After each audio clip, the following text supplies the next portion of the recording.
오랜만에 모셨습니다. 예, 안녕하세요. 호돌이, 필명 호돌이, 우황재 작가님 어서 오세요. 안녕하세요. 시청자 여러분 반갑습니다. 거의 반년 만에 오셨습니다. 오랜만에 인사드립니다. 우황재 작가님은 특히 이 반도체 쪽으로도 책을 두 권, 반도체 책만 몇 권 쓰셨었죠? 책 2권 책 두 권 썼습니다. 쓰셨었고, 예. 그리고 또 저희가 우황재 작가님과 특히 이제 반도체 특강을 네. 또 이제 하고 있는데, 네. 우선은 최근에 반도체 관련주가 장난이 아닙니다. 예. 불기둥이. 삼성전자, 구만전자, 하이닉스가 40만 원. 네. 하이닉스 시가총액이 300조를 넘을 거라고 누가 생각을 했겠습니까? 삼성을 뛰어넘어야 된다는 주장도 좀. 시총 측면에서 네. 뭐 한 200 몇십 조밖에 안 남았네. 요즘에 주변에서 느끼시기에 네. 반도체 투자에 대한 관심, 열기 좀 네. 어때요? 상당한 것 같습니다. 요즘에 정말 많은 분들께서 네. 반도체 주식 말씀을 하시고 저희 가족 모임에서도 반도체 주식 이야기가 나오고 그래요? 또 맞습니다. 또 투자 모임이라든지 뭐 스터디 모임 나가도 이 반도체 이야기가 굉장히 많은 비중을 차지하는 것 같습니다. 그러면 네. 주변에서 실제 네. 관심도가 좀 달라진 걸로 느껴지세요? 달라지기도 했고요. 예. 굉장히 많은 분들께서 반도체 주식 말씀을 하실 뿐만 아니라 또 이러한 연락도 요즘에 몇 차례 받았습니다. 이제 기관 투자자분들이나 아니면 전업사무실에 계신 분들께서 항상 지금까지 지난 반도체 산업에 투자할 때 모두가 반도체를 외치면 보통은 이제 슬슬 끝물이었다. 위험 신호 아니냐. 아하. 근데 지금 우리 주변에 다 반도체 이야기하고 우리 스터디 모임 다 반도체가 주력 종목이다. 이거 위험 신호 아니냐. 이렇게 이제 물어보시는 그러한 연락도 이따금 받는 것 같은데요. 사실 요거에 대해서 답변을 먼저 한번 드리자면 네. 꼭 그렇지는 않습니다. 물론 저희가 어느 정도 주의할 부분은 있겠지만 많은 분들께서 반도체 주식 막 몰려 드시기 때문에 항상 예. 지난 메모리 사이클에서도 막판 몇 개월 동안 큼직한 월봉으로 큰 장대 양봉이 나오기도 하고 했던 것이고요. 오히려 이제 위험 신호라고 하면 많은 분들께서 반도체 주식을 사시는 것 자체가 아니라 이제 뭔가 좀 과잉 확신이 심해질 때 모두가 다 같은 주장을 할 때 그러한 부분이 더 주의할 포인트라고 생각하네. 그건 이제 뒤에서 다시 한번 좀 말씀드릴게요. 그러니까 저희가 제가 방금 날짜를 찾아봤는데 호돌이 작가님하고 반도체 기초편, 네, 기본편이었나요? 기본편. 기본편을 네. 했던 게 5월 10일이었습니다. 5월이면 삼성전자 그러니까 주가 5개월. 전. 그러니까 그때는요. 사람들이 반도체 관심이 1도 없었어요. 너무 조용했었어요. 네. 그래서 아예 안 들으려는 분들도 많았거든요. 네, 맞습니다. 근데 불과 5달 지났는데 네. 그 사이에 분위기가 너무 많이 바뀌어가지고 예, 맞습니다. 지난번 아마 기본편 강의 때에도 강의 중에 녹화 내용 중에 막 있을 겁니다. 항상 반도체 강의를 원래 하기 가장 좋은 시기는 하락 사이클이 왔을 반도체 싸게 살 수 주가가 있을 때. 맞습니다. 바닥에 있을 때 그때부터 저희가 선별할 수 있는 여러 가지 기준으로 들이밀면서 반도체 주식을 그때부터 사모으는 게 가장 좋다. 그런데 아쉽게도 항상 반도체 강의 수요는 주가가 2배쯤 오르면 그때 3배 정도 늘어난다. 이렇게 말씀을 드렸거든요. 근데 이번에도 역시나 아니나 다를까 개인적으로 좀 요청이 많이 왔습니다. 반도체 산업 강의 뭐 오픈 요청 언제 하냐. 그래서 와이스트릿에서 지난번 했는데 추가 신청 가능하냐. 이런 문의를 좀 많이 주시는 것도 하나의 또 징후라고 볼 수 있습니다. 그러게요. 그러니까 사실은 고수분들은 예전에 선진장님도 그렇고 네. 정말로 사이클 안 좋을 때 네. 최악일 때 막 엄청 사 모으다가 네. 최고일 때는 이제 뭐 그 후도 이제 생각해 볼 수가 있는 건데 네. 많은 분들이 또 거꾸로 움직이는 게 사실은 또 네. 이 현상이죠. 인간의 본성이고 그게. 맞습니다. 근데 하여튼간 이번에는 삼성전자 하이닉스도 거의 뭐 역대급 네. 주가를 이제 보여주고 있는데 또 하나 고민이 드는 건 지금도 괜찮을 거냐, 네. 늦은 거 아니냐, 네. 뭐 이런 분들도 있을 거예요. 저 다 예. 날아간 거 아니냐, 막 이렇게. 네. 또 포모도 많이 느끼고. 그렇죠. 네. 지금도 괜찮습니까? 근데 또 너무 빨리 오르다 보니까 네. 한켠에서는 포모를 느끼시는 거예요. 예, 맞습니다. 그래서 반도체 주식 나는 없는데 그리고 또 뭐 지금 사도 되냐 이런 질문들 많이 주시는 것 같습니다. 항상 고민이죠. 제가 얼마 전에 블로그에 썼던 글인데 요거 꼭 한번 많은 분들께 보여드리고 싶어서 준비한 사항이 있는데요. 예. 제가 블로그에 어떤 내용을 올렸냐면 최근에 제가 가지고 있는 반도체 종목들 크게 수익이 났다로 글이 시작됩니다. 예를 들어서 제가 이제 작년 뭐 기본편, 심화편 뭐 올해 강의 때도 아마 언급드렸던 기업인 것 같아요. ENF 테크놀로지라는 기업이요. 네. 오늘 현재 촬영일 기준으로 제 보유 수익률이 대략 한 260% 정도 수익이 났고요. 물론 뭐 더 기억납니다. 높은 뭐 엔비디아 막 800% 이런 분들도 있으시기 때문에 네. 조금 조심스럽긴 합니다만 그래도 지난 한 9개월 정도 보유하고 이 정도 수익률이면 나쁘지 않거든요. 그리고 테스라는 기업 제 사이클 계좌에서 모아가는 종목인데 오늘 한 수익률이 130% 정도. 그리고 뭐 하나 머티리얼스 같은 기업이요. 역시나 뭐 수익률 한 7, 80% 이제 100%를 좀 앞두고 있습니다. 그런데 제가 이러한 내용을 딱 말씀드리면 그러면 제가 딱 이렇게 뭐 수익이 나고 있습니다라고 말씀드리면 보통 시청자분들의 반응이 어떠실까요? 배 아파하나?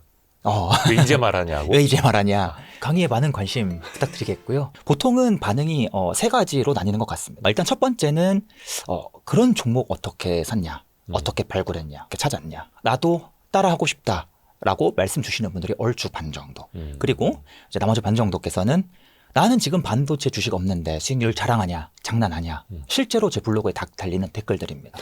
이 반응들이 이제 가장 주요한 반응이라고 좀 말씀을 드리겠습니다. 그리고 이제 일부나마 저도 주주인데요, 반갑습니다, 이렇게 말씀을 주시는 것 같은데요. 그런데 가만히 생각해보면 이들 모든 반응이 모두 뭐에 초점을 맞추고 있는가? 네. 바로 수익률이라는 결과에 초점을 맞추고 있어요. 260%, 200%, 100% 수익률만 바라보신다는 거죠. 그런데 저는 그 부분이 굉장히 좀 안타까운 마음에서 더 나아가서 예. 화가 좀 많이 났습니다. 화가 많이 났던 이유가 무엇인가요? 왜요? 제가 요 ENF 테크놀로지라는 기업을 요 매수를 시작했을 때 작년에 아마 심화 강의 전후 시기부터 저도 계속해서 기억나요. 분할 매수를 했었는데요. 예. 아마 한 매수를 6개월 조금 넘게 했던 걸로 기억합니다. 근데 그 분할 매수하는 기간 동안 차트 요 파란색 구간, 노란색 구간이 제가 분할 매수를 했던 구간입니다. 분할 매수를 시작하자마자 주가가 계속해서 떨어지고요. 계속해서 떨어지고 요때 이제 실질적으로 처음 매수한 가격대 대비 마이너스 한 50% 가까이까지 크게 떨어졌습니다. 그 기간 동안 저는 계속해서 매수.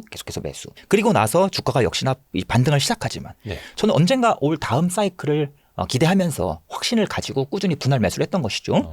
그런데 이제 슬슬 사이클이 시작될 조짐을 보이면서 반등을 하지만 역시나 못해도 2개월 이상은 계속해서 평균 수익률이 매수 단가가 마이너스를 나타내는 구간이 됐던 거죠. 그래서 제가 이 분할 매수를 하는 그 과정 내내 또 이후에 보유하는 구간 중에서 대략 6개월이 마이너스, 계속해서 계좌가 마이너스였고 가장 심할 때는 이 평단가를 추가 매수를 고려해도 마이너스 30%까지 내려갔던 그런 기억을 가지고 있습니다. 무슨 말씀을 드리고 싶냐면 최근에 이 반도체 주가가 크게 올라서 포모를 느껴요라고 말씀하시지만 저는 반대로 여쭤보고 싶습니다. 저처럼 이렇게 오랫동안 분할 매수를 하면서 기다렸던 구간이 있으신지, 저처럼 이 마이너스를 감내하면서, 즉 쉽게 얘기하면 얻어 터지면서 매수하는 그러한 그 고통을 감내하셨는지 그걸 여쭤보고 싶습니다. 한편으로는 이러한 반응도 있습니다. 아니, 야, 반도체 전문가라는 사람이 하락 구간에서 뭐 할라 매수해? 야, 저점에서 최저점에서 매수하면 되지. 주식은 허리에서 사는 게 아니라 발목에서는 사야지. 그 정도는 돼야지 전문가 아니야라고 물어보시는 경우도 있습니다. 그런데 결론부터 말씀드리자면 이런 방식으로 매수하지 않고는 절대로 1루타, 2루타가 함부로 나올 수가 없습니다. 물론 얻어 걸릴 때도 있죠. 운이 좋을 때도 있습니다. 내가 풀스윙 했는데 홈런 나오는 거. 맞습니다. 3장 넘어가는 경우도 있겠죠. 운이 좋으면. 그런데 현실적으로 확률이란 녀석을 고려했을 때 지난 수많은 투자 사례를 쭉 정량 분석했을 때에도 정말 운의 영역에 가까워. 살다 보면 그 운이 한두 번은 터집니다만 매번 투자를 그 운을 기대하면서 투자할 수는 없습니다. 그렇죠. 문제가 무엇인가 하면 모든 기업들을 제가 다 이러한 방향으로 매수를 했었거든요. 네. 요 하나 ENF 테크놀로지도 6개월 이상 매수, 테스도 요 주황색 요 화살표가 제가 매수했던 맞습니다. 이후에 하락을 계속해서 감수를 했었죠. 네. 하나 머티리얼스 같은 경우에는 약간 좀 기분이 안 좋았던 케이스인데 예. 하필 요 기업은 다른 기업들과 달리 제가 요 매수 시작하는 시점에 블로그에 글을 올렸습니다. 예. 요거 매수 시작했다라고 글을 올렸던 거죠. 네네네. 왜 근데 이게 좀 안 좋은 사례였냐? 안타깝게도 그 시기에 예. 다른 분들께서 많은 분들 따라 사셨나 봅니다. 어. 그런데 이제 저처럼 분할 매수로 몇 개월 동안 하락을 감내하면서 얻어 터지면서 사겠다라는 그러한 마인드가 아니라 오드리가 샀어? 나 내일 몰빵 매수, 풀 매수 들어가자. 사셨던 분들도 계셨던 거죠. 그래서 이제 한 달쯤 지나니까 호도리님 글 보고 매수를 했는데 지금 많이 하락했다. 떨어져서 맞습니다. 하락했다. 이런 질문도 받기도 했었거든요. 아무튼 간에 이 기업 같은 경우는 조금 운이 좋아서 한 3개월 정도 만에 상승이 왔는데 문제가 무엇인가 하면 나는 최저점 매수를 할 수 있어. 상승이 시작되면 그때 매수할 거야. 라고 접근하시면 죄송하지만 요 불기둥 하루에 25%가 올랐거든요. 그 이후에 사게 되죠. 맞습니다. 요거 보고 나서 살 가능성이 99.9%입니다. 초기에 나는 얻어 터지면서 분할 매수에 들어가겠다. 솔직히 ENF 테크놀로지 사례는 약간 운이 없었던 케이스입니다. 저도 매수하는 과정에서 이렇게까지 추가로 더 많이 빠질 줄은 몰랐어요. 이미 요 매수 시작할 때 요 정도 금액이면 더 크게 안 빠질 줄 알았거든요. 아무튼 그럼에도 불구하고 어느 정도 우리가 얻어 터지면서 매수하겠다는 그 마음이 있어야 1루타, 2루타라는 수익률이 쉽게 가능한 거고요. 그래서 포모를 느낀다라고 말씀을 하시면 개인적으로는 반대로 여쭤보고 싶은 거예요. 이걸 감내할 자신이 있었냐? 아니면 감내를 하셨냐? 그 시도가 없었으니까 풍모를 느끼시는 거다라고 좀 반대로 말씀을 드립니다. 그렇죠. 물론 제가 이렇게 질타만 드리면 들으시는 분들께서 기분이 안 좋으시죠. 물론 그 이야기만 하진 않을 겁니다. 네. 기본적으로 우리가 반도체 산업에 투자할 때는 여러 가지 투자 전략이 있어요. 반도체는 하락과 상승을 반복하는 사이클 산업이다 보니까 당연히 하락했을 때 주가가 낮을 때 이때 가장 많은 기회가 나옵니다. 물론 수익률 측면에서도 1루타, 2루타를 노리기 가장 쉬운 때이지만 이때 우리가 기업을 선별할 때 어떤 반도체 종목을 살지, 우리나라 지금 반도체 기업이 대략 200개 정도가 상장해 있는데 그 많은 기업들 중에서 정말 다양한 기준으로 반도체 종목을 고를 수 있지 않습니까? 바로 하락 사이클이 왔을 때 그 다양한 기준을 고루고루 드밀 수 있습니다. 밸류에이션을 드밀 수도 있고 실적을 드밀 수도 있고 기술 변화나 전방 섹터, 고객사가 누구인지에 따라서 종목을 달리 선별할 수도 있다는 것이죠. 그런데 지금 현재 상승 사이클이 어느 정도 온 상황에서는 우리가 고를 수 있는 방법이 굉장히 제한됩니다. 하지만 여전히 제한된 방법이라도 남아있다라고 좀 말씀드리고 싶고요. 또 아마 질문지 주신 내용 살펴보니까 뒤에서 소부장에 대한 질문도 준비해 주실 것 같아요. 우리가 또 굳이 삼성전자 SK하이닉스만 고집하지 않아도 방법은 남아있다라고 좀 말씀드리겠습니다. 사실 이게 반도체 투자도 그렇고 네. 시간을 주고 가격을 살 것인가, 가격을 주고 시간을 살 것인가, 어떻게 보면 이제 선택지에 놓이기도 하는데, 네, 맞습니다. 가격은 눈에 보이죠. 내가 정할 수도 없고, 네. 남이 제시하는 가격을 내가 사야 되는 거니까. 네, 근데 맞습니다. 시간은 내가 충분히 드릴 수 있다라는 거. 맞습니다. 그렇게 해서 너무 멋진 싸게 살 수 명언이었습니다. 있다라는 거. 물론 이제 네.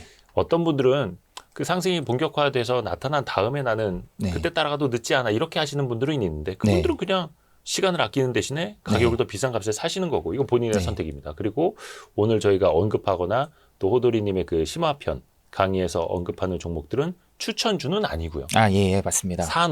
산업을 좀 깊이 있게 공부하는 그런 개념으로 이해해 주시면 되겠습니다. 네, 맞습니다. 그래서 최근에 이 반도체 주식들의 이 수익률은 인내에 따른 수익률인 것 같고요. 여기서 이제 추가 업사이드를 자꾸 고민하는 게. 그러게요. 네. 근데 그 인내도 6만 전자, 7만 전자, 8만 전자 오면서 사람들이 계속해서 이제 팔았다는 거잖아요. 물렸던 사람들 본전 오니까 팔고 본전 오니까 팔고. 근데 7만 전자, 8만 전자 그러다가 9만 전자 훅 가버리고 심지어 삼성전자마저도 그렇게 빠르게 오르는데 소부장은 뭐 더 하겠죠. 소부장도 만만치 않죠. 최근에 정말 급등. 그래서 그 기간을 놓치면 안 된다라는 거 그리고 바닥이 언제일지는 아무도 모른다라는 거. 맞습니다. 좋습니다. 10월 25일이죠. 우리가 심화편 토요일입니다. 예. 10월 25일 호돌이 반도체 심화편 특강 그날 오프라인 펼쳐지고 아마 그 다음 주부터 온라인으로 보실 수 있을 텐데 작년에 들으신 분들도 꽤 많으세요. 그러신가요? 호돌이 좀 달라져요 많이? 내용은 심화편은 원래는 한 30% 정도 내용이 바뀔 걸 가정하고 만들긴 하는데요. 이제 기본편은 정말 반도체 산업을 공부할 때 필요한 가장 기본적인 이론들부터 사이클에 대한 이해 이런 내용들이 들어간다면 심화편은 그때그때 트렌드에 맞춰서뿐만 아니라 지금 같은 경우에는 내용이 좀 많이 바뀌어서 업사이드가 많이 남아있는 기업들을 언급한다든지 내용이 좀 많이 바뀌기 때문에 기본편이랑은 좀 약간 좀 다르다라고 말씀을 드릴 수 있겠습니다. 그런데 이제 특히나 심화편을 지난번에 들으셨다면 사실 지난번 강의 내용을 복습하시고 또 최근에 이 기업들을 스스로 업데이트 하시면서 이 분석을 하시는 게 좋지 않나라는 생각이 들고요. 스스로 업데이트가 가능하시다면? 네, 맞습니다. 만약에 그게 좀 어렵다고 생각하시면 물론 재수강을 하실 수도 있겠지만 개인적으로는 지금 반도체 산업에 대해서 좀 큰 포모를 느끼고 계시거나 아니면 이 기회에 상승 사이클 왔으니까 반도체 한번 공부해 봐야겠다라고 느끼신다면 개인적으로 좀 추천을 많이 드리는 편입니다. 강의에 많은 관심 부탁드리겠고요. 이제 좀 섹터 그 내부 내용을 좀 한번 여쭤볼게요. 네. 최근에 특히 그 추석 연휴, 긴 연휴 동안에 그렇고 DDR4, DDR5 요즘에 이제 HBM이 하도 핫하다 보니까 그냥 D램을 레거시 램이라고 하잖아요. 레거시 D램, 레거시 메모리 가격이 엄청 올랐던데요? 맞습니다. 굉장히 많이 급등하고 있죠. 왜 그렇게 오른 거예요? 크게 이유를 한 두세 가지 나눠볼 수 있을 것 같은데요. 우선은 HBM 중심으로 이 공급이 몰렸던 영향이 점점 주변으로 퍼져나간다라고 생각해 볼 수 있겠습니다.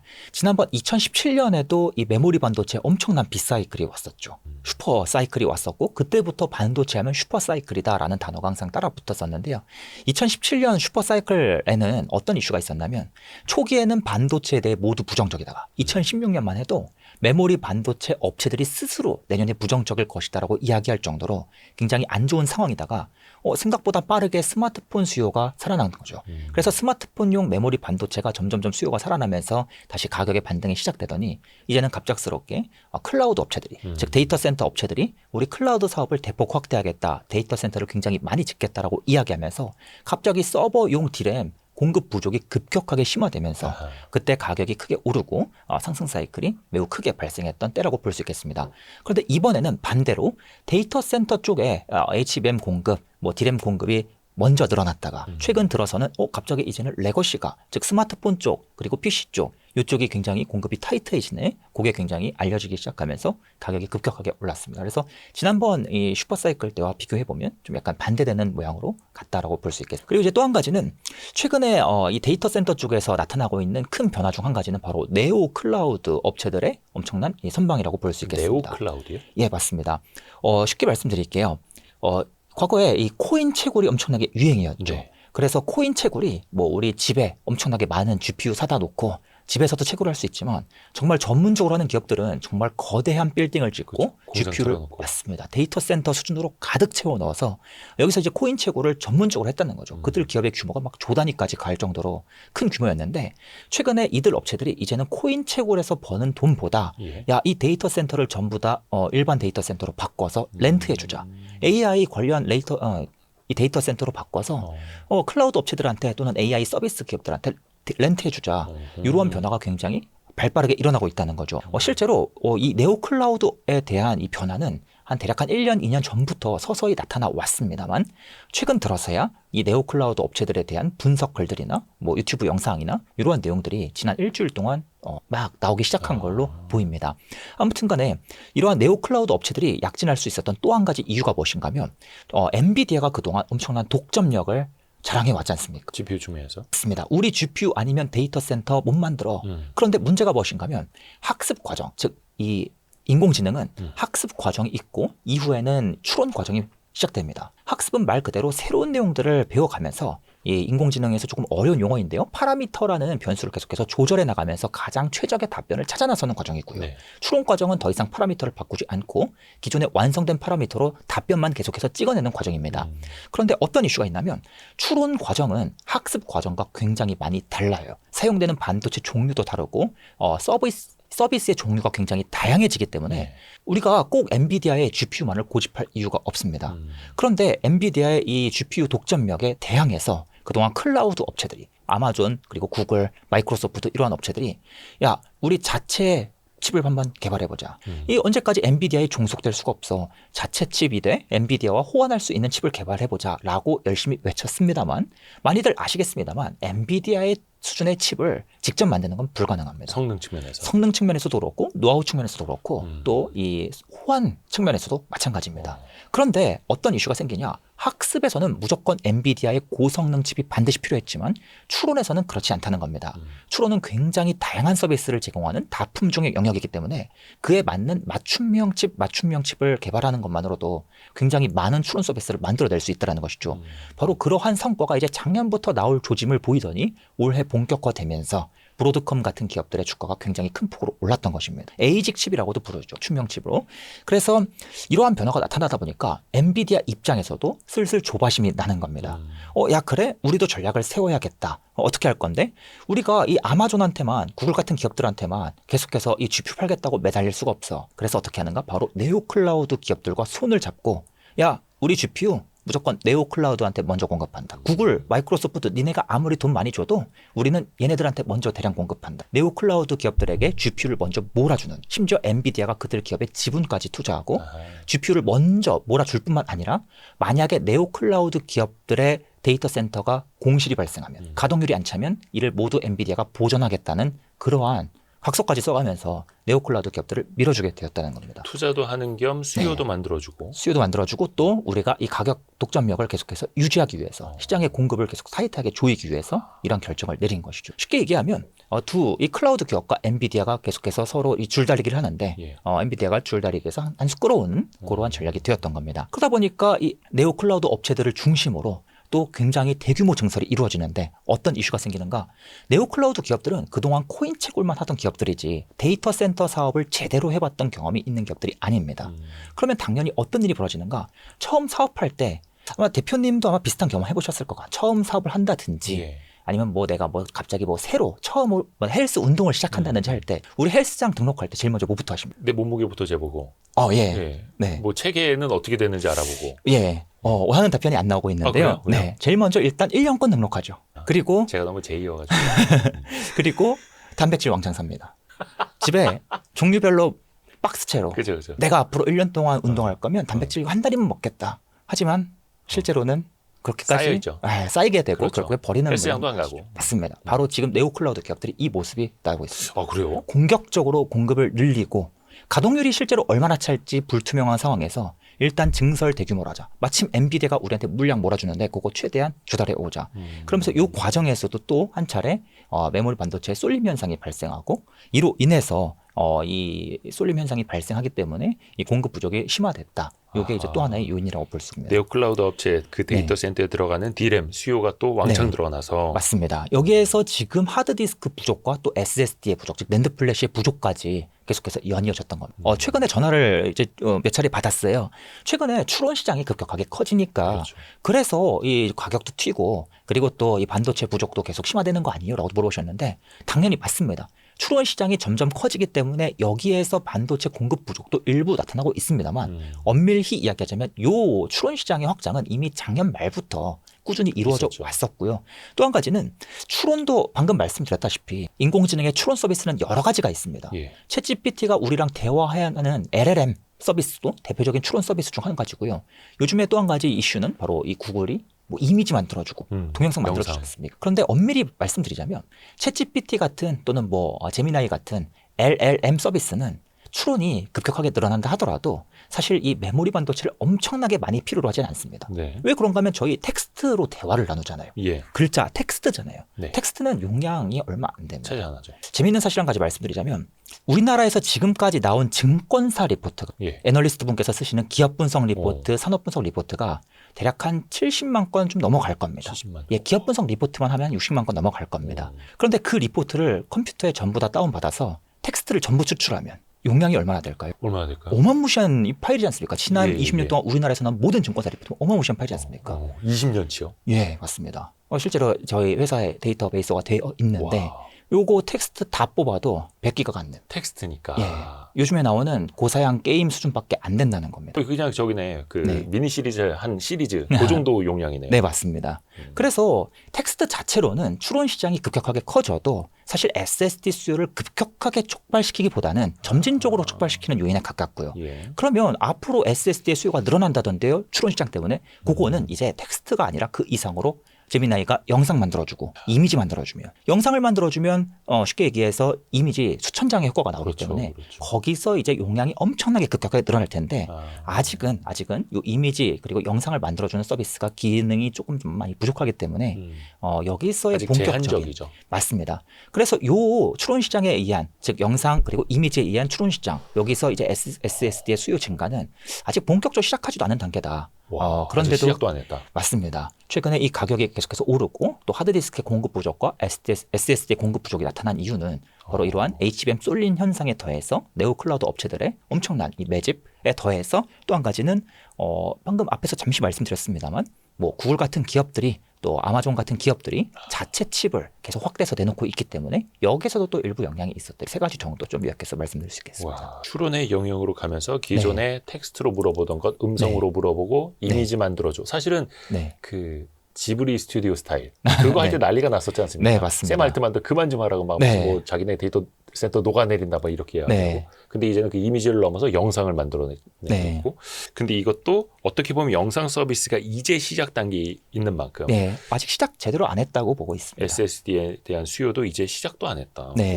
앞으로 갈 길이 멉니다. 네, 갈 길이 멉니다. 강의에 많은 관심 부탁드리겠고요. 어찌됐든 간에 그 데이터 센터 수요로 인해서 D램 가격이 오르는 것까지도 이제 설명을 해 주셨는데 또 하나 궁금한 게 그럼 과연 HBM이라고 하는 녀석의 성장세는 계속해서 이어질 것이냐 어느 순간 둔화되지는 않겠느냐 이런 의구심도 한쪽에서는 좀 교차하더라고요. 네, 이게 굉장히 조심스러운 발언인데요. 저 개인적으로는 일단 산업적인 관점, 기술적인 관점에서 봤을 때는 이 급격한 성장이 지속될 거라고 보고 있고 또 당연히 지속되니까 지금 반도체 섹터의 업황이 좋은 것이고 또 앞으로 당분간 더 얼마나 갈지 모르겠지만 당분간 더 갈 거라고 생각하니까 제가 지금 반도체 주식 안 팔고 버티고 있는 거겠죠. 그런데 주의할 점이 있습니다. 앞에서도 말씀드렸지만 반도체 주가가 2배 오르게 되면 너도 나도 반도체 주식을 사신다고요. 네. 근데 거기까지는 괜찮다고요. 그런데 더 큰 문제가 무엇인가 하면 이제 모두가 함께 강한 확신을, 그것도 이제는 완전히 다르다. 이제는 사이클이 종점과 굉장히 다르게 크게 더 오래 간다. 그런 확신이 모두에게 공유되는 그 시기가 위험하다라고 말씀을 드렸습니다. 그런데 지금 주신 내용도 마찬가지인 것 같습니다. 어떻게 보면 이 HBM 네. 시장은 훨씬 더 크게 네. 성장할 수밖에 없다. 네. 이렇게 보신 분들이 있었고 네. 한켠에서는 그 성장은 하지만 성장세는 둔화될 수밖에 없다. 예, 맞습니다. 그래서 사실 하이닉스도 네. 20만 원대 후반에서 한번 흔들리고 네. 30만 원대 올라가서 흔들리고 막 이랬던 거잖아요. 맞습니다. 엔비디아도 한번 크게 흔들렸었죠. 제가 생각하는 주의할 점이 바로 그겁니다. 일단 저희가 기본적으로 투자를 하는 동안에는, 매수를 하는 동안에는 일단 이 성장세가 지속된다라고 생각하는 게 중요한 것 같고요. 또 지금 나오는 수많은 예측 보고서들을 봐도 HBM 시장의 성장 계속해서 이루어진다. 또 최근에 뭐 엔비디아가 HBM의 스펙을 또 높여달라고 요청이 와서 그러면 더 HBM 만들기 어려워지고 수율이 낮을 것이고 이러한 이야기 계속해서 나오는데 다 맞는 이야기입니다. 다만 저희가 투자 관점에서는 미리 주의사항 정도는 숙지해 두자고요. 당연히 HBM에서 가장 중요한 포인트가 뭐겠습니까? 최근 데이터 센터 업체들의 굉장한 이 대규모 설비 투자, 그리고 또 이 GPU를 사들이는 고속도, 쏟아붓는 자금력, 이러한 변수들이 중요한 포인트가 될 텐데요. 실제로 최근에 일단 수요 측면에서 보자면 네. 이 데이터 센터 업체들의 이 설비 투자가 오히려 더 많아져요? 예, 급격하게 늘어나고 있는 그림입니다. 그래서 지난 이거 보시면 사이클이 보이죠. 상승 사이클 그리고 정체 사이클. 상승, 정체, 상승. 지금 이제 상승 사이클이 명확하게 들어와 있는 걸 볼 수가 있는데 네. 개인적으로는 그리고 이제 지금 나오고 있는 수많은 시장 예측 자료들을 살펴보면 이게 앞으로도 이렇게 간다라고 예측이 되고 있기 때문에 지금 반도체 업황이 좋은 겁니다. 그런데 주의할 점이라고 하면 우리가 지금 일단은 즐기자고요. 개인적으로는 올해까지는 뭐 얼마 남진 않았습니다만 이 반도체 분위기가 계속해서 갈 거라고 좀 생각을 하고 있고 갔으면 하는 생각이 있는데 저희가 투자를 올해까지만 하고 끝낼 게 아니라 내년도 계속 할 거 아니겠습니까? 네. 그런데 이제 내년부터는 어떤 이슈가 나타날 수도 있는지 그 가능성 측면에서 미리 주의사항 정도는 체크를 해두자고요. 시나리오? 맞습니다.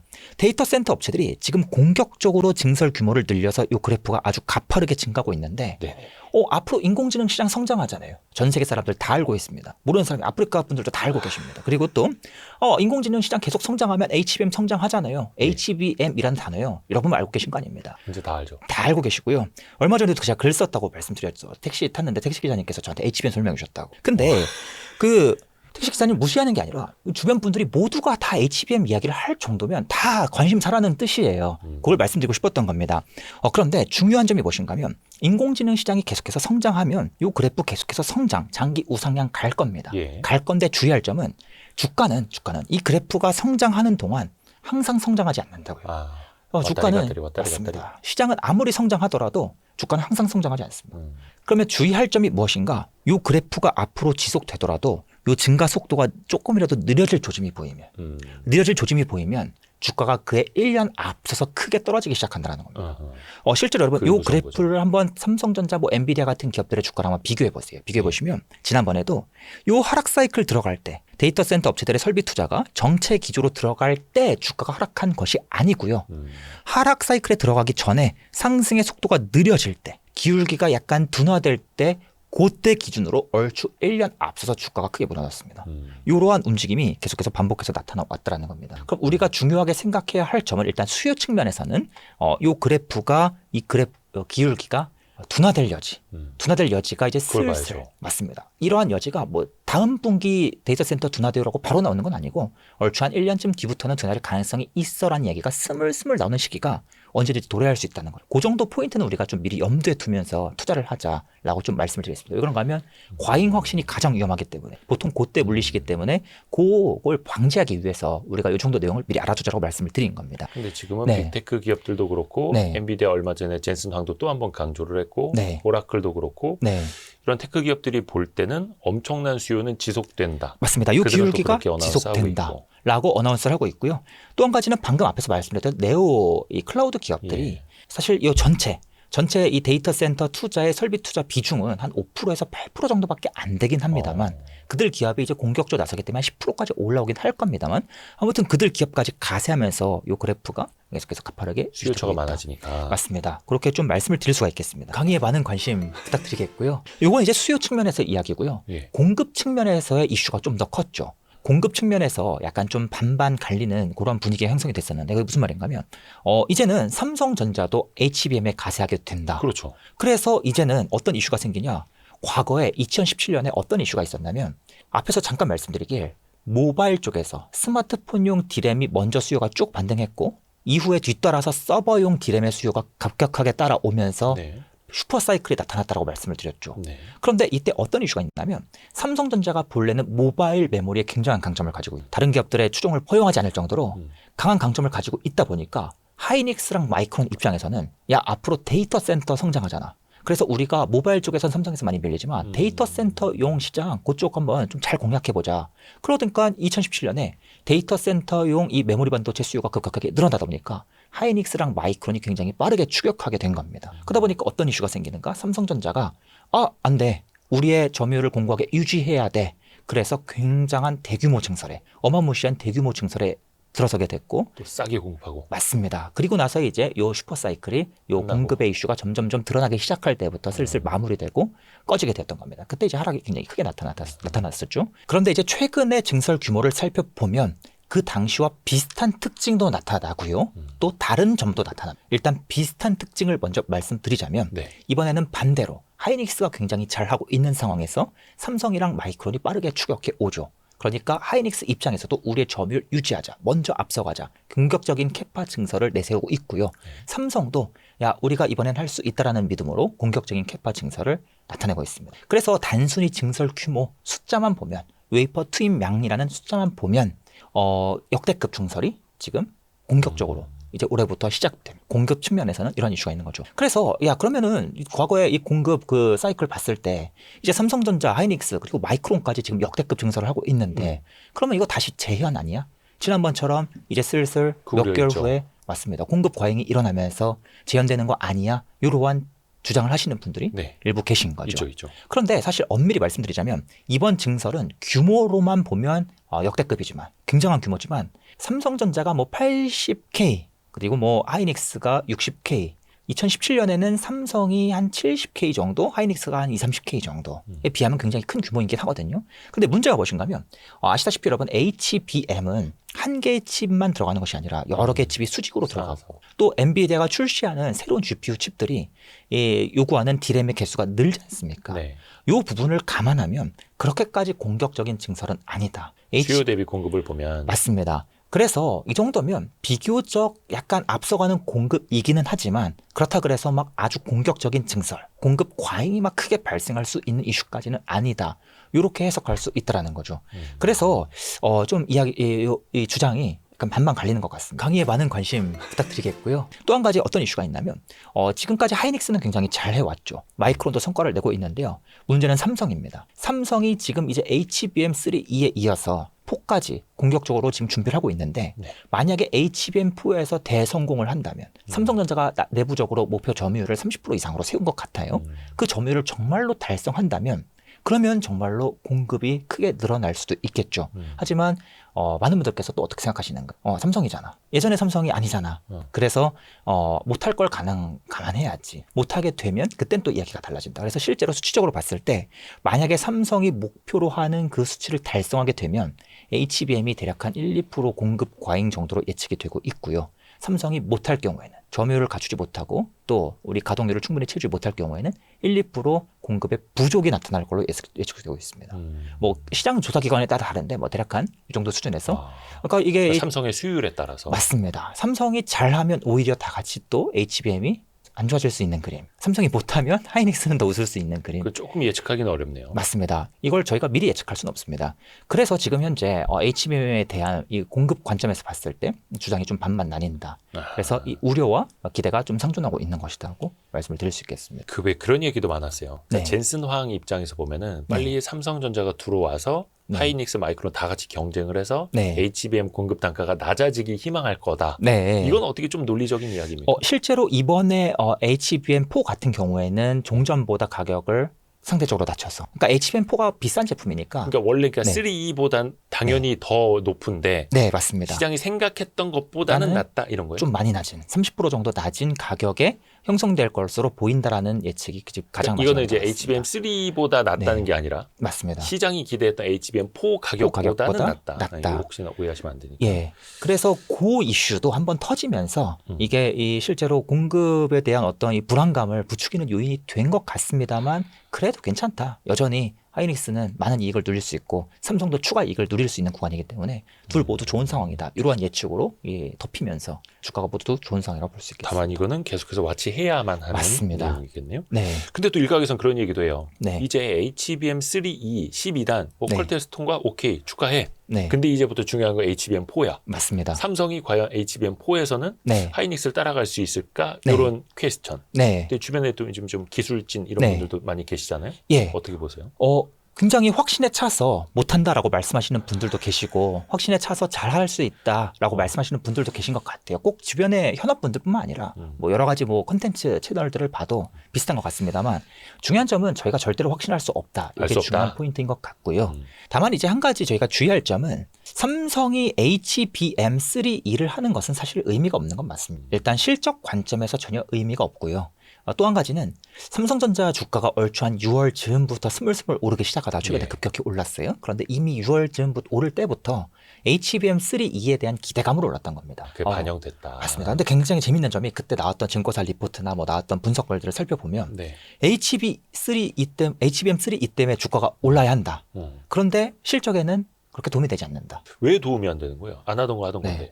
왜냐하면 어차피 이미 공급 물량이 굉장히 미미할 것이고 또 진입만 하는 거지. 맞습니다. 그냥 의미만 있는 거죠. 이미 그런데 그 공급을 하이닉스가 다 받아놨고 막 이런 식으로요. 맞습니다. 너무 늦었어요. 퀄테스트가 원래 예정대로 굉장히 일찍 나왔다면 그나마 좀 의미가 있었겠지만 아니 그런데 실적에 이 영향을 못 주는데 왜 주가 측면에서는 올라야 된다고 주장하냐. 이게 상반된다고 생각하실 수도 있겠지만 밸류 측면에서 오를 만한 요인이 된다라고 말씀을 하셨던 거고 최근에 이 이슈들은 지난 한 4개월 정도 쭉 반영이 되면서 HBM3E에 대한 기대감은 모두 반영이 된 상황이다. 그럼 앞으로는 이제 정말로 HBM4에서의 점유율을 달성할 수 있는가 없는가 이 기대감이 중요한 포인트가 될 거라고 저 보고 있습니다. 그러게요. 그래서 HBM4가 중요한데 다만 이거는 아직은 확신할 수 없다. 왜냐면 뭐 나중에 영상 나가면 어떻게 될지는 모르겠습니다만 HBM3 12단 퀄테스트 통과했다라는 것도 국내외 언론에서 많이 나오고는 있는데 삼성은 아직 뭐 가타부타 이야기를 안 하잖아요. 네, 맞습니다. 삼성 이야기가 지금 좀 아직 명확하게 나오지 않고 있고요. 다만 주의할 점은 저희가 투자를 하다 보면 내가 일단 어느 정도 나는 이 HBM4가 삼성의 HBM4가 될 거야, 안 될 거야. 각자에 따라서 투자 전략이 달라지겠죠. 어차피 저희가 확실할 수 있는 영역이 아니기 때문에 거기에 맞춰서 투자 전략을 세우시면 됩니다. 다만 주의할 점은 과잉 확신을 갖기보다는 이 업데이트가 필요한 영역이다. 특히나 HBM은 여러분 잘 아시다시피 1년마다 기술이 변하지 않습니까? 기존의 DDR4, DDR5는 6년에서 7년 정도 지나야 기술의 변화가 큼직하게 발생하기 때문에 저희가 이 뭔가 추적을 자주 할 필요가 없습니다. 그런데 꼭 반도체뿐만이 아니라 꼭 HBM뿐만이 아니라 어느 영역에 투자하든 빠르게 변하는 영역은 기술이 매년 아니면 2년마다 빠르게 변하는 영역은 당연히 그만큼 추적을 더 빈번히 해야 하고요. 천천히 변하는 영역은 예를 들어서 우리 뭐 통신 기술 4G에서 5G, 5G, 6G 천천히 바뀌지 않습니까? 이런 영역은 당연히 우리가 업데이트를 자주 할 필요가 없다라는 겁니다. 이 원칙 하나만큼 꼭 지키시면서 투자하시는 게 가장 중요한 포인트가 된다고 생각합니다. 과잉 확신보다는 업데이트, 그러니까 예측보다는 대응. 네, 맞습니다. 이렇게 생각을 해야겠네요. 네, 맞습니다. 강의에 많은 관심 부탁드리겠고요. 하이닉스 이야기를 좀 해볼게요. 최근에 그 PER 찾아보니까 이제 1년 선행 예측 실적 바탕으로 한 게 10배 정도 되더라고요. 그러니까 과거에도 계속해서 PER 막 6배. 그래서 와 하이닉스가 이게 PER 6배가 말이 되냐 이런 논리들이 많았잖아요. 물론 이제 20만 원대도 그랬고. 근데 또 한편에서는 이게 아무리 그래도 사이클 산업인데 PER 보는 건 좀 부적절하다. 맞습니다. 이런 이야기들도 있었고. 그러면 지금 40만 닉스 측면에서는 밸류에이션은 좀 무엇으로 보는 게 좀 적당한 거예요? 일단 사이클 산업은 PER을 본다는 것 자체가 아예 말이 안 되는 이야기죠. 아예 나는 주식 투자할 줄 몰라. 아무리 경험이 10년, 20년 있어도 헛배웠어 라고 말씀하시는 게 정답입니다. 요거는 뭐 투자 기준에 따라서 전략에 따라서 생각이 아니고요. 그냥 정답의 문제입니다. 그래서 특히 이 사이클 중에서도 삼성전자 하이닉스보다도 가장 더 큰 사이클 기업들이 바로 장비사들인데요. 장비사들은 이 PR 가지고 투자가 아예 불가능합니다. 말이 안 되는 수치가들이 나와요. 실제로 우리나라 과거 사이클 기업들 또 반도체 기업들 수많은 기업들 이 과거에 이 통계를 쭉 뽑아보면 PR을 보고 투자하게 되면 무조건 마이너스, 큰 마이너스가 계속해서 나옵니다. 아예 잘못된 투자 전략이고요. 원칙은 사이클이기 때문에 우리가 다른 방법을 대표적으로 이제 보시는 게 보통 PBR이 되겠죠. 그래서 PBR을 보고 투자하는 게 맞습니다. 그런데 요거는 이제 이론적인 이야기였고 문제는 지금 하이닉스의 밸류에이션은 어떻게 봐야 되는가? PBR이 3배 좀 넘더라고요. 아마 트레일링 기준일 거고요. 또 이 포워딩 기준으로는 대략 한 이 중반대까지 아마 형성된 걸로. 이 중반대? 예, 아마 저도 지금 정확하게 기억이 안 나는데. 더 많이 이제 벌어서 쌓아놓고 감안하고. 네, 맞습니다. 그래서 사실 엄밀히 PBR 기준으로는 막 엄청난 최상단 고점이라고 보기는 조금 어려운데 사실 더 중요한 이슈가 있습니다. 어떤 이슈가 있냐면 이 또한 반도체뿐만이 아니라 모든 사이클 산업 공통인데요. 네. 우리가 이 사이클 산업의 비교적 저점 이제 슬슬 사 모을 때를 추정할 때는 네. PBR이라는 밸류에이션이 굉장히 유용합니다. 그리고 많은 분들께서 이 기준을 쓰시기 때문에 더 유용합니다. 그런데 문제가 무엇인가 하면 사이클의 중반이 점점 지나가게 되면 그때부터는 사실 죄송하지만 밸류에이션이 무의미합니다. 왜 그런가 하면 얼마나 더 튀어오를지. 과거에 삼성전자의 PBR이 1, 2, 1, 2를 반복했어요. 그럼 이번에도 2까지 갈 거라는 보장이 없다는 겁니다. 1.8에서 끝날 수도 있고요. 2.2까지 올라갈 수도 있고요. 그리고 이제 앞에서 말씀드리길 뭔가 새로운 이론이 막 나오면서 이러한 이론이 막 과잉 확신까지 이어지는 단계가 굉장히 주의할 단계다라고 말씀을 드렸는데 네. 최근에 또 이제 점점점 여러 곳에서 들리기 시작하는 이야기 중 한 가지가 이제는 HBM 산업이 파운드리화 되기 때문에 맞춤 생산형 산업으로 변질되기 때문에 이제는 TSMC에 준하는 밸류에이션을 주어야 한다. 그래서 PBR 이제 더 이상 사이클이 아니기 때문에 PER로 봐야 하고 그러면 이 TSMC의 PR은 몇이니까 뭐 하이닉스도 PR 몇 줘야 되고 그런 논리 나오죠. 네, 많이 보이고 실제로 이 뭐 투자 카페에서 제가 이게 좀 아직은 나중엔 가능할 수 있겠지만 지금은 시기상조사라고 댓글 남겼다가 또 강한 비판도 받고 막 그랬었는데요. 아무튼 간에 이런 이야기가 나오는 재미있는 점이 무엇인가 하면 만약에 정말로 TSMC 모델을 따라간다 하더라도 이 주가 사이클이라는 이 특징이 여전히 살아있기 때문에 굉장히 재미있는 점이 무엇인가 하면 쉽게 말씀드릴게요. TSMC가 과거에 통상 얼추한 PER이 20쯤 되면 고점이다 라고 예측이 됐었어요. PER 20? 예, 맞습니다. 네. TSMC는 이익이 굉장히 안정적인 기업이기 때문에 PBR이 아니라 PR을 쓸 수 있어요. 그래, 설령 PR을 쓴다 하더라도 어떤 이슈가 있었는가? 이 파운드리에 엄청난 초호황이 온 거죠. 2020년, 21년 넘어가는 과정에서 초호황이 왔고요. 이때 많은 분들께서 TSMC의 PR이 한 20쯤 왔을 때, 20에서 25 사이쯤 왔을 때 PR만 보고 많이 파셨다는 거죠. 그런데 앞에서도 말씀드렸지만 사이클의 특징이 나타나는 영역은 절대로 이 중반 이후부터는 고점 예측이 안 됩니다. 당시에 이 TSMC의 PR이 30 이상까지 크게 오르면서 배가 굉장히 아픈 그런 상황이 벌어졌다는 거죠. 그래서 그러한 안정적인 이익이 굉장히 반도체 섹터 내에서 이익의 안정성이 가장 뛰어나다라고 평가를 받는 TSMC조차도 이렇게 크게 빗나가는데 당연히 하이닉스, 삼성전자도 저희가 밸류에이션만 보면 뭐 고점을 예측하거나 고점을 평가하는 것은 현실적으로 어렵습니다. 그러니까 그 사이클 산업에서 밸류에이션 뭐 PER이 됐든 PBR이 됐든 바닥 잡을 때나 보는 거지 그걸로 고점을 평가해서 안 된다는 말이 또 공통적으로 있네요.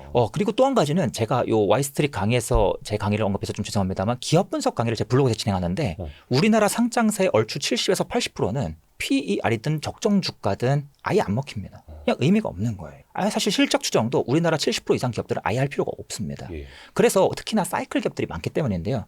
사이클 기업들은 그래서 중요한 점이 무엇인가 하면 일단 내 투자 아이디어를 살려서 계속해서 투자하되 업데이트를 잘하고 나의 과잉 확신을 갖지 않는 게 남들보다 눈치가 일찍 빠져나오는 유일한 방법입니다. 밸류에이션이 적정 주가에 도달했다고 바로 파는 것도 올바른 정답이 아니겠고요.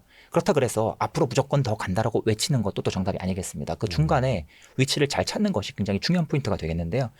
이러한 경험은 꼭 반도체 투자할 때뿐만이 아닙니다. 우리가 다른 사이클 산업 많지 않습니까? 그렇죠. 대표적으로 여러분께서 부동산을 생각하시면 됩니다. 부동산도 가보면 공식 여러 가지 있고요. 뭐 적정 주가 구하듯이 그쪽도 뭐 적정 월세 대비해서 뭐 얼마, 뭐 토지 지분에 비해서 얼마 많습니다. 근데 안 맞아요. 안 맞고 다만 이제 주변 사람들이 모두가 확신을 외치고 이제는 뭐 노동왕도 변한다 이런 이야기가 나올 때 그때 이제 슬슬 눈치과 매도 정리하는 게 일반적인 절차이듯이 반도체도 마찬가지라고 좀 말씀을 드리겠습니다. 제가 개인적으로 밸류에이션을 이용한 여러 가지 투자 모델들을 만들었고 전략들을 만들었었고 또 재투자도 쓰고 있습니다만 좀 밸류에이션이라는 이 녀석에 대해서 회의적인 그런 입장도 좀 많이 가지고 있는 편이긴 해요. 그래서 좀 여러분께서 적당히 걸러 들어주셨으면 좋겠고, 다만 개인적으로는 보통 밸류에이션에 대한 질문을 받으면 특히 뭐 투자 경험이 10년이 안 되는 투자자분들께서 질문을 주시면 보통은 내가 이거 고점 매도할 적정 주가 얼마인지 산출하려고 그래서 물어보시는 경우가 거의 90%예요. 근데 현실적으로 이 공식을 특히나 사이클 산업의 중반이 지난 시점에서 이 밸류에이션을 그런 방향으로 쓰는 건 좀 바람직하지 않다라고 좀 개인적인 소신을 말씀드립니다. 그래서 앞에서도 말씀해 주셨던 예측이 아니라 대응이다. 네, 맞습니다. 라는 것도 여기에서도 적용이 가능한 거네요. 맞습니다. 일단 한 가지 저희가 주목할 점은 2017년에 슈퍼 사이클이 왔을 때는 어떤 이슈가 있었냐. 왜 갑자기 주가가 쭉 불기둥을 만들다 훅 꺼져 버렸냐. 그때는 이 해외 증권사에서 이제는 반도체 겨울이 온다라는 리포트가 본격적으로 하락을 부추겼습니다. 그때였나요? 맞습니다. 그리고 또 2020년에서 21년 넘어갈 때죠. 2021년 극초반에는 어떤 이슈가 있었냐면 반도체 기업들의 주가가 피크를 찍고 이제 슬슬 조정을 받을 이 주가가 대략 한 3, 4개월 쭉쭉쭉 조정을 받을 때 이때 또 리포트가 나와서 크게 부추겼습니다. 그때부터 이제 본격적인 비하락 사이클이 나타났었거든요. 그래서 저희가 이러한 외부 자료까지 좀 열린 마음으로 살펴보는 것도 중요하고 또 이 가격의 급등이 또 실적의 급등이 뭐든지 급격하면 오래 가지 못하는 법이라는 점도 한 가지 고민하시면 좋겠어요. 물론 개인적으로 인공지능 산업이 워낙 강력하기 때문에 뭐 지금 꺼질 거예요. 이 급등이 지금 사라질 거예요. 그런 뜻으로 말씀드리는 건 아닙니다. 다만 주의할 점은 급격할수록 보통은 짧습니다. 우리 뭐 예를 들어서 쉽게 말씀드리면 뭐 주변에 맛집 유행, 갑자기 막 대만 카스테라가 유행하고 탕후루가 유행할 때도 굉장히 유행이 급격하게 퍼질수록 급격하게 사오라들죠. 그리고 연애는 좀 조심스럽긴 한데요. 급격하게 사랑이 타오르면 아무래도 조심해라 얘기도 많이 나오지 않습니까? 경험담입니까? 그런 경험 한번 해봤으면 좋겠습니다만 근데 마찬가지로 최근에 삼성전자랑 SK하이닉스의 주가 차트만 보더라도 꼭 주가 차트 또 주가 차트 이상으로 이 반도체 인공지능 관련된 기업들의 실적 차트만 보더라도 과거와는 비교가 되지 않을 만큼 굉장히 급격한 모습이 나타나기는 해요. 그런데 급격하니까 무조건 일찍 거야 라는 게 아니고요. 저희가 평소에 좀 급격하면 조심해야지라는 생각을 어느 정도 가지고 있어야 내가 자꾸 업데이트 하려고 하고 주변에 좀 여러 가지 의견들 들으려고 하고 또 내가 지금까지는 산업 리포트 같은 자료 거기 안에 애널리스트 분들께서 여러 가지 내용들 막 최신 사항들 정리해 주시는데 지금까지는 보려는 노력 한 번도 안 했는데 이제는 한 번 더 보려고 하고 그런 노력이 생긴다라는 겁니다. 그래서 이러한 마인드를 좀 갖추는 게 중요하다라는 측면에서 급격한 걸 좀 조심할 필요가 있다라고 좀 이론적인 얘기 같지만 진짜 중요한 얘기인데 좋습니다. 좀 갖추시면 좋겠습니다. 강의에 많은 관심 부탁드리겠고요. 그리고 정말 많은 분들이 궁금해하실 만한 질문을 좀 드릴게요. 앞에서도 말씀드렸습니다만 삼성전자 주식이 단번에 9만 원, 하이닉스가 40만 원대를 돌파를 했는데 여기서 또 많은 분들이 고민을 하는 거예요. 저 밑에 있을 때는 되겠어 하면서 안 사다가 많이 오르고 난 다음에 지금이라도 혹은 또 여기서부터 상승 여력은 얼마나 될까? 물론 이제 방금 말씀으로는 고점은 밸류에이션으로 논하면 안 된다라고 말씀을 해주셨는데 여기에서의 투자 매력이 과연 더 있을까요? 얼마나 더 있을까요? 일단 제가 당부의 말씀 한 가지만 드리겠습니다. 지금 말씀드리는 내용이 한 달 뒤에 바뀔 수도 있거든요. 그렇죠. 그런데 일단 지금 생물과 같으니까 거의. 맞습니다. 지금 시점에서는 솔직히 제 기준에서는 여전히 업사이드가 남아 있고 또 여유가 있다라는 생각이 굉장히 여러 가지에서 많이 듭니다. 물론 이후에 업데이트가 이 필요한 사항은 제가 제 개인적인 텔레그램 채널에서 가끔 이제 와이스트릭께서도 링크 해주시더라고요. 계속해서 업데이트 해드리니까 거기 들어와서 꼭 보셔야 합니다만 일단 지금 시점에서는 뭐 예를 들어서 데이터 센터 업체들의 이 설비 투자 기간이라든지 현재 나오고 있는 플랜 그리고 이후에 이제 또 예정된 설비 투자라든지 그런 내용들뿐만 아니라 과거의 뭐 디램의 가격 이러한 여러 가지를 살펴봤을 때 못해도 일단 정말 짧게 잡아도 뭐 올해 크리스마스까지는 그리고 또 길게 잡아도 내년 초까지는 여전히 오를 여지가 있지 않나라는 생각도 들고요. 또 한 가지는 방금 앞에서도 말씀드렸죠. 주가가 굉장히 급격하게 올랐습니다. 그러면 상식적으로 금방 마무리되는 게 일반적이에요. 그런데 주가 측면에서는 금방 마무리될 법도 한데 영업 환경 측면에서는 아직 더 갈 여지가 많이 남아있다라는 겁니다.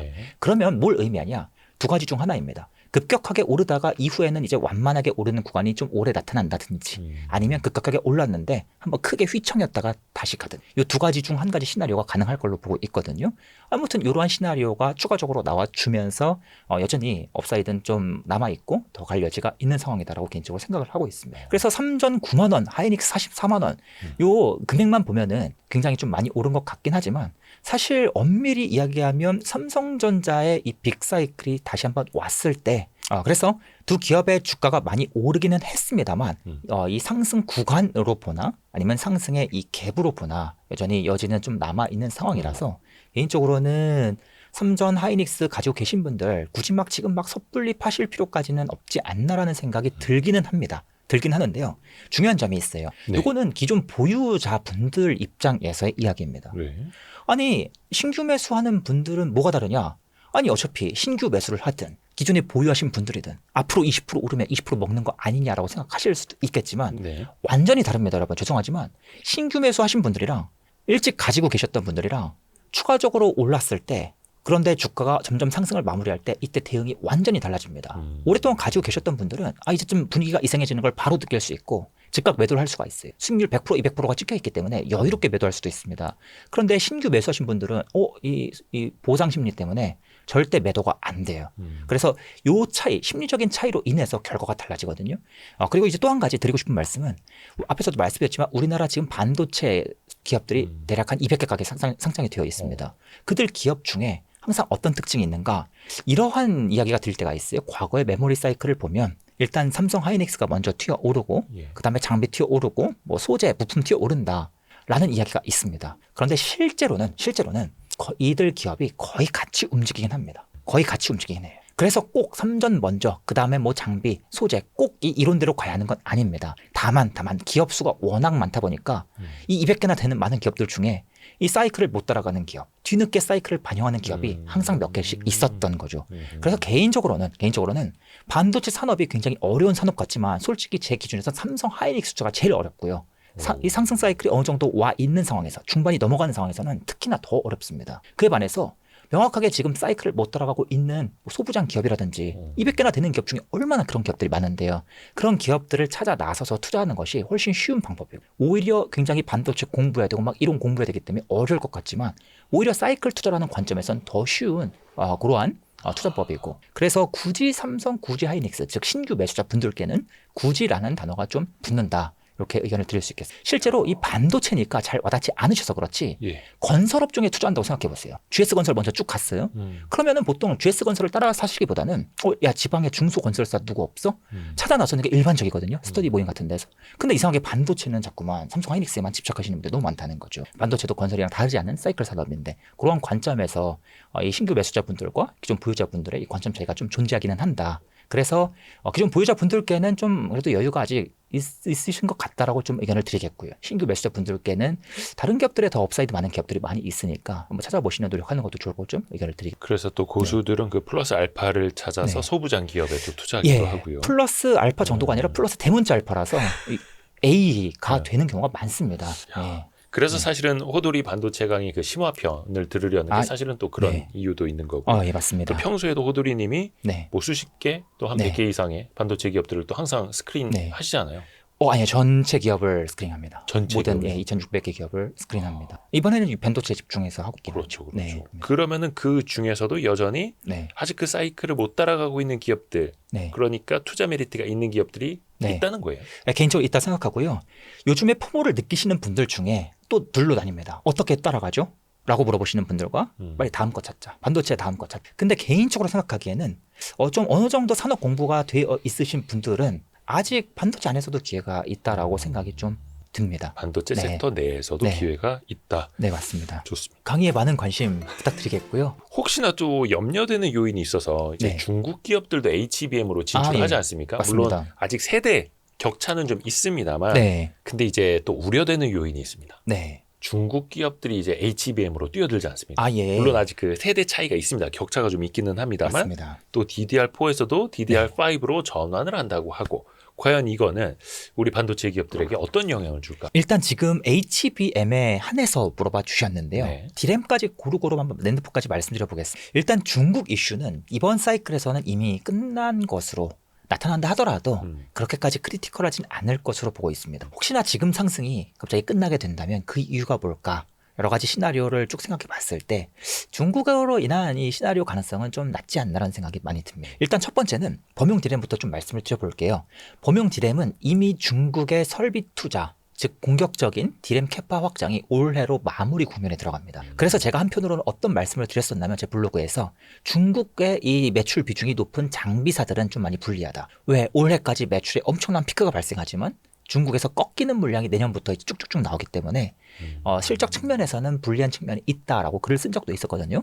아무튼 무슨 말인가 하면 이미 지금 현재 시점에서 중국 업체들이 찍어낼 디램 물량 그리고 그게 얼마나 많을지 얼마나 시장에 영향을 미칠지는 이미 올해 초까지 다 반영됐습니다. 이미 다 예측이 됐고 만약에 혹시나 다시 한번 중국이 미친 척하고 대규모 디램 증설을 하지 않을까 그 우려가 이 증설을 작년에 큰 폭으로 하겠다라고 발표하면서 우리나라 이 반도체 기업 특히 삼성전자 밸류체인이 크게 하락했었는데 네. 이게 더 증설 더 공격적으로 가면 진짜 삼성 망하는 거 아니야? 이런 우려가 있었기 때문이었거든요. 그런데 이제 올해 와서 보니까 이 국면은 마무리 국면으로 들어가요. 그래서 이 범용 디램 같은 경우는 영향이 굉장히 제한적이고 이미 다 반영이 되었다라고 보시는 게 맞겠고요. 또 한 가지 지금 이제 대표님께서 주신 질문은 그럼 HBM은 어떻습니까? 중국도 HBM으로 가는데요. 이 말씀이었는데요. 지금 현재 우리나라 기업들의 모든 HBM 목표는 모두 미국 향에 맞춰 져 있고요. 우리가 혹여나 중국 쪽으로 HBM을 수출할 수 있다면 그건 플러스 알파 요인이지 그걸 못한다 그래서 마이너스 요인이 전혀 아닙니다. 일단 여러분 잘 아시다시피 HBM 지금 엔비디아 쪽으로 공급하기도 빠듯합니다. 엔비디아 쪽에서 60% 물량을 소화해야 하고요. 뒤이어서 지금 구글, 아마존 이런 기업들이 너도 나와서 HBM이 탑재가 되는 그러한 자체 칩을 계속해서 들고 나오고 있기 때문에 오히려 지금 현재 미국에서만 해도 추가적인 이 수요 확대가 예상치 못한 수요 확대가 나타날 수 있는 국면이지 그래서 우리나라 기업들이 미국에만 대응하더라도 지금 타이트하다 이렇게 말씀을 드릴 수 있겠습니다. 그래서 중국에서 지금 나오고 있는 HBM은 어차피 중국 내수용이고요. 또 중국에서의 자체적인 이 자체 인공지능 칩 중심으로 밸류체인이 형성될 걸로 예측이 되고 있습니다. 그래서 아예 우리나라 기업들 입장에서는 전혀 고려하고 있지 않은 시장이기 때문에 크게 염려할 사항이 아니다. 거기에 더해서 잘 아시다시피 수출은 아예 불가능하죠. 중국의 HBM의 수출이 불가능한 이유는 뭐 당연히 기술적 이슈, 특허 이슈, 뭐 미국의 제재 같은 이유도 있겠지만 가격 경쟁력이 아예 안 됩니다. 일단 현재 중국이 디램칩을 한 장을 찍어낼 때 이 한 개를 만들 때 원가가 우리나라보다 대략 한 4배 정도 비쌀 걸로 예측이 되고 있어요. 우리나라가 대략 한 75%의 마진을 남길 때 중국은 0% 마진 그때부터 시작한다는 뜻이거든요. 적자 보면서 찍고 팔고. 맞습니다. 그래서 아예 게임이 불가능하기 때문에 뭐 수출 같은 이슈, 뭐 해외 경쟁 아예 불가능한 소리다라고 좀 말씀을 드리겠습니다. 이왕 말씀이 나온 겸에 낸드 플래시 이슈도 좀 같은 그러한 이 이슈가 있었어요. 작년 아마 올해 제가 이 초반에 출연했을 때만 해도 비슷한 질문을 여러 차례 여기저기서 주셨던 걸로 기억합니다. 아니 중국의 YMTC가 굉장히 가파르게 따라오면서 올해 점유율 10% 이상까지 쭉 올라갈 거라는데요. 이러한 이야기가 있었습니다만 제가 그 당시에 나와서 조금 약간 무시에 가까운 그러한 뉘앙스로 좀 기술적으로 멀었다라고도 말씀을 드렸는데 실제로 최근에 이 중국의 점유율이 다시 쭉 꺾이는 올해 아마 10%에서 15%까지 올라갈 거라고 예상이 되면서 낸드 쪽도 굉장히 이 찬바람이 불었던 건데 오히려 점유율이 꺾이고 못 따라오는 국면이 만들어지고 있습니다. 지금 현재 YMTC의 점유율이 5%대까지 떨어졌다는 기사가 나왔는데 최근에 나왔는데 아직 낸드 업황의 반등이 본격화되지 않았기 때문에 즉 삼성전자와 하이닉스의 판매량이 이제 막 급격하게 다시 증가하는 구간으로 들어가기 때문에 점유율은 더 떨어질 걸로 보고 있습니다. 그 이유가 무엇인가 하면 역시나 낸드 플래시는 디램보다 더 만들기 어려운 측면이 특히 장비적인 이 장비의 이슈 때문에 이 깊게 파는 게 이 장비가 없으면 아예 불가능. 디램은 비싸게라도 만들면 되지만 낸드 플래시는 그 격차가 너무 크기 때문에 사실상 불가능한 수준입니다. 그래서 우리가 팔 수 있는 이 옆에 기업들은 한 번에 막 300층씩 쉽게 파는데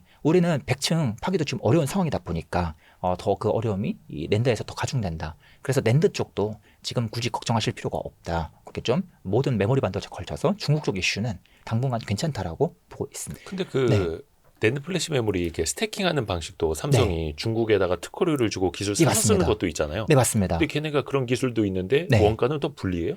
왜 그런가 하면 그 한 층이라도 웨이퍼를 여러 장 쌓아서 만든다 하더라도 이게 이제 기술적으로 들어가기 때문에 조금 어려운 내용이긴 합니다만 낸드 플래시를 만드는 과정이 크게 두 가지로 나뉘어요. 첫 번째는 우리 아파트를 예시로 들어보겠습니다.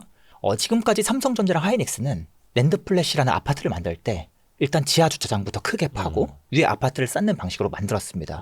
그런데 중국 업체들 같은 경우에는 위에 거주하는 공간 따로 만들고 그다음에 주차장 따로 만들어서 둘을 붙여버리겠다. 요거였거든요. 네. 근데 사실 지금 어려운 영역은 요거 붙이는 게 어려운 게 아니라 위에 사는 공간에서 요 장비 제한이 심각하게 걸린 겁니다. 그래서 붙이는 기술은 어차피 낸드 플래시 층수가 증가하면 증가할수록 또 원가 절감 측면에서 또 갈 수밖에 없는 기술이고요. 그 위에 층수를 최대한 늘려서 우리가 이제 300층짜리, 400층짜리 아파트를 만들어야 하는데 거기서 지금 기술력이 많이 갈리고 원가 경쟁력이 갈린다라고 보실 수 있겠습니다. 그래서 결국에는 모두 다 붙여서 만들면 결국에 위에 주거 공간을 남들보다 싸게 잘 만드는 게 핵심 경쟁력이 되는데 문제는 중국이 거기서도 지금 여러 층을 뚫어야 하기 때문에 너무 좀 어려운 얘기긴 한데요. 아무튼 간에 원가 경쟁력 측면에서 불리하기 때문에 싸움이 좀 어렵다.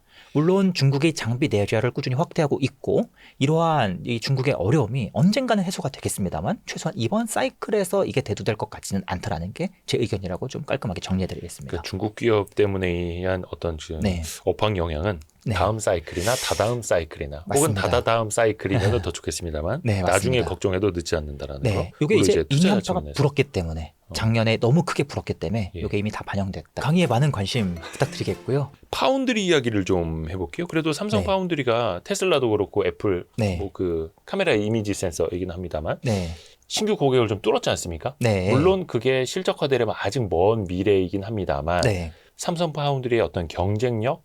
그건 어떻게 보세요, 우선은? 일단 제가 요 입장은 아직 변하지 않는데요. 몇 년째, 5년, 6년째 변하지 않는데요.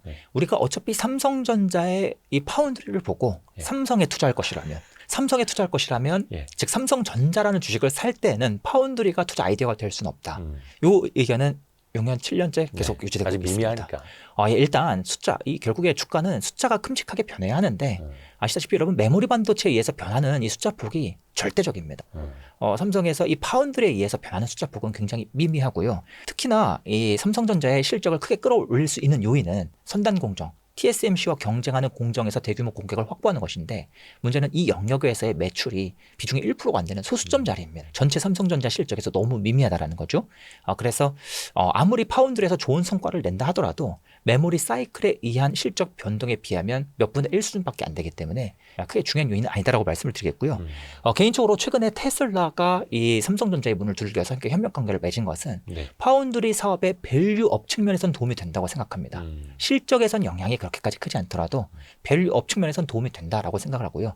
다만 어차피 지금 메모리 반도체는 다시 할게요. 다만 어차피 반도체 산업은 메모리 반도체의 업황의 호황 불황에 따라서 밸류가 또 훨씬 크게 움직이기 때문에 역시나 메모리 반도체에 묻히는 이슈가 된다 좀 말씀을 드리겠습니다. 파운드리 자체는 주가에는 큰 영향을 주지 못한다. 한 가지만 더 말씀드리자면 최근에는 또 이 테슬라뿐만 아니라 뭐 애플 아이폰 쪽으로 카메라 센서 근데 사실 그 이야기도 제가 2024년에 글을 썼더라고요. 이미 오래된 이슈이고 그때부터 알려진 이슈입니다. 기대감 그리고 실제로는 미미할 것 이런 이유들이.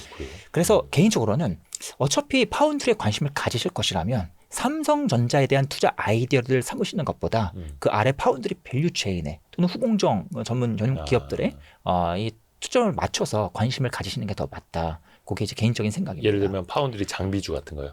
파운드리에 특화된 장비 기업은 우리나라에 거의 없고요. 대신에 디자인하우스 같은 기업들과 그리고 또 후공정 전문 오사트 기업들이 굉장히 그동안 암흑기를 많이 보냈습니다. 그래서 이런 기업들에 차라리 관심을 갖다 보면 여기서의 어떤 업사이드가 훨씬 높게 측정될 때가 종종 나온다. 이렇게 좀 말씀드리겠습니다. 한동안 DDR4에서 DDR5로 넘어간다고 하면서 오사트 업체들 엄청 주목받았었잖아요. 오사트 기업들이요. 오사트는 아니었습니다. 오사트 아니었나요? 후공정 기업들? 일부 공정 기업들이 주목을 받긴 했었죠. 맞습니다. 그런데 주로 이제 우리나라 오사트 기업들은 비메모리 비중이 굉장히 높고 비메모리의 이 맞춤형으로 솔루션을 제공하는 기업들이기 때문에 주로 비메모리 기업. 대표적으로 많이들 아시는 뭐 네페스 같은 기업들도 간다고 볼 수 있습니다. 그러면은 그때 그 내러티브가 네. 지금 그 오사트 기업들 어떻게 좀 숫자로 제대로 좀 나타난 게 있나요? 그래도 이게 이 오사트 기업들이 약간 투자가 어려울 수 있는 게 그래서 제가 개인적으로는 후공정 기업들보다는 그러니까 파운드리에 주목을 할 거면 후공정 기업들보다는 디자이너 수가 좀 더 유리하다고 항상 말씀을 드리는데요. 파운드리에 주목할 거면 네, 맞습니다. 파운드리에 주목할 거면 삼성전자에 주목하는 것보다 다른 밸류체인에 주목하는 게 나은데 그 안에서도 이왕이면 디자이너 수가 낫다라고 주장을 하는데요. 어떤 이슈가 있냐면 오사트 기업들은 대규모 설비 투자를 거듭해야 되는 기업들입니다. 네. 그래서 이 한 번 설비 투자를 뭔가 기술이 한번 바뀌면 설비를 또 왕창 사들여야 해서 현금 지출이 잔뜩 발생합니다. 그런데 많은 분들께서 오사트 투자하실 때 실적만 보시죠. 영업이익, 수익이 얼마 나왔고 실적만 보시잖아요. 근데 재무상태표를 꼭 같이 보셔야 돼요. 디자이너 수는 솔직히 우리가 재무상태표까지 막 면밀하게 분석할 일이 많지는 않습니다. 근데 오사트 기업들은 재무상태표를 꼭 함께 봐줘야 해요. 현금이 부족한데 설비 투자를 해야 된다? 업황이 좋아진다고 하면 반드시 자본 조달 이슈가 생길 수 있기 때문입니다. 우리 갑자기 뭐 위성증자 할게요. 전환사채 발행할게요. 이슈가 생길 수 있기 때문입니다. 그래서 오사트 기업들의 투자가 좀 더 어렵고요. 그러한 측면에서 봤을 때 최근에 오사트 기업들이 너무나 불황을 심하게 세게 얻어 터졌다 보니까 현금이 좀 많이 고갈된 기업들이 많이 보입니다. 그래서 혹여나 이 업황이 바로 반등해서 현금이 쭉쭉 들어오면 참 좋겠지만 만약에 업황의 반등이 늦어지게 되면 삼성이 테슬라 수주를 했지만 그게 지금 내일부터 만들어지는 게 아니라 미국에 있는 공장에서 테일러 공장에서 점진적으로 램프업 시켜가면서 찍어내겠다는 거 아니겠습니까? 기간이 오래 걸리지 않습니까? 마찬가지로 또 우리나라에서 이 파운드리 업황 반등이요, 뭐 애플에 뭐 카메라 센서를 공급한다든지 아니면 우리가 이번에 뭐 엑시노스 칩을 만들어서 갤럭시 자체 탑재를 한다든지 요 이슈들을 가만히 살펴보면 항상 초기 예측과 빗나가는 경우가 이만큼 탑재할 거라 생각했는데 이만큼밖에 탑재 못하거나 그런 이슈가 주기적으로 나타났기 때문에 그 과정에서 즉 오사트 쉽게 말씀드리자면 오사트 기업들의 이익 반등이 예상보다 늦게 나타나면 그 과정에서 자본 조달 이슈가 생길 수도 있기 때문에 좀 현금 분석을 같이 하시면서 접근하셔야 된다고 그렇죠. 좀 의견을 드리겠습니다. 그래서 전반적으로도 큰 틀에서 그 산업 내에서도 그게 파운드리냐 아니면은 뭐 낸드 플래시 쪽이냐 디램 쪽이냐 HBM 쪽이냐 밸류체인도 나눠서 봐야 되는 거고 네, 맞습니다. 그 각각 기업들의 경쟁력뿐만 아니라 자금 현황까지도 봐야 되는 거고 네, 맞습니다. 이게 굉장히 복잡하기 때문에 이거는 그냥 호돌이 반도체 강의 심화편에서 우리가 듣는 걸로 반도체가 원체 이 투자하기에도 어렵기도 하고 까다롭기도 하고 너무 많이 변하기도 하고 기술 변화도 빠르고 맞습니다. 업체들의 변화도 많이 나타나다 보니까 맞습니다. 그래서 기본편을 통해서 밑에 기반을 좀 다지고 그 위에 심화편을 통해서 실전 투자로 조금 더 이제 감각으로 들어가야 되는 거고요. 네, 맞습니다. 마지막으로 우리 구독자분들을 위해서 가장 하고 싶은 말씀은 제가 이제 유튜브 출연하고 나서 항상 아쉬운 점이 무엇인가 하면 유튜브 영상을 보통 지금 바로 보시는 경우도 있지만 몇 달 뒤에 보시는 경우도 많으시단 말이에요. 제가 이제 나오고 나서 했던 얘기가 막 2달 뒤에 바뀌는 경우도 많고요. 그렇죠. 앞에서도 말씀드렸지만 사이클 산업은 특히 중반에서 뒤로 넘어갈수록 변화가 훨씬 더 가파르게 발생합니다. 훨씬 더 빠르게 변하고 게다가 요즘 주목을 받는 AI 인공지능 이쪽은 뭐 하드웨어, 소프트웨어 가리지 않고 모두 다 1년이면 바로 기술력이 바뀌어 있고 나 작년만 해도 챗GPT 평생 쓸 것 같았는데 갑자기 제미나이 쓰고 있고 바뀐다는 거죠. 맞아요. 그래서 이러한 변화가 빠른 영역은 반드시 앞에서도 말씀드렸지만 우리가 투자할 때 투자 목표 기간도 비교적 짧게 잡아야 하고요. 또 다른 기업들보다 업데이트를 훨씬 더 자주 해야 합니다. 단순히 뉴스 기사만 살펴보는 게 아니라 산업 리포트, 기업 분석 리포트가 나왔는지도 주기적으로 체크해주고 또 주변에서 이 기업에 대한 뭐 좋은 의견이 있었다면 혹시 그 사람 의견이 바뀌고 있지는 않는지 이러한 내용도 계속 업데이트를 하셔야 됩니다. 그래서 제 텔레그램 채널에서 이러한 변화도 주기적으로 업데이트를 드리니까요. 채널에 오셔서도 꼭 내용을 받아보시면 좋겠습니다. 뭐 돈 받는 채널도 아니고 무료 채널이에요. 솔직히 그렇게 열심히 하진 않는데 그래도 블로그도 있고 맞습니다. 그래서 이 내용만 가지고 저거 듣고 바로 투자자가 아니라 꼭 좀 업데이트 주기적으로 하시길 바라는 마음에서 함께 말씀을 드려봤습니다. 너무 감사합니다. 해서 일단 오프라인은 10월 25일 토요일에 진행이 되고 오프라인은 저희가 자리가 좀 한정적이어서 많은 분들을 모실 수는 없고 그리고 한 10월 말쯤부터는 온라인으로도 보실 수 있게끔 저희가 심화편 영상을 오픈하도록 하겠습니다. 고정 댓글 링크 참고해 주시길 바라겠습니다. 호돌이 우황제 작가와 함께했습니다. 고맙습니다. 감사합니다. 고생하셨습니다. 감사합니다. 고생하셨습니다.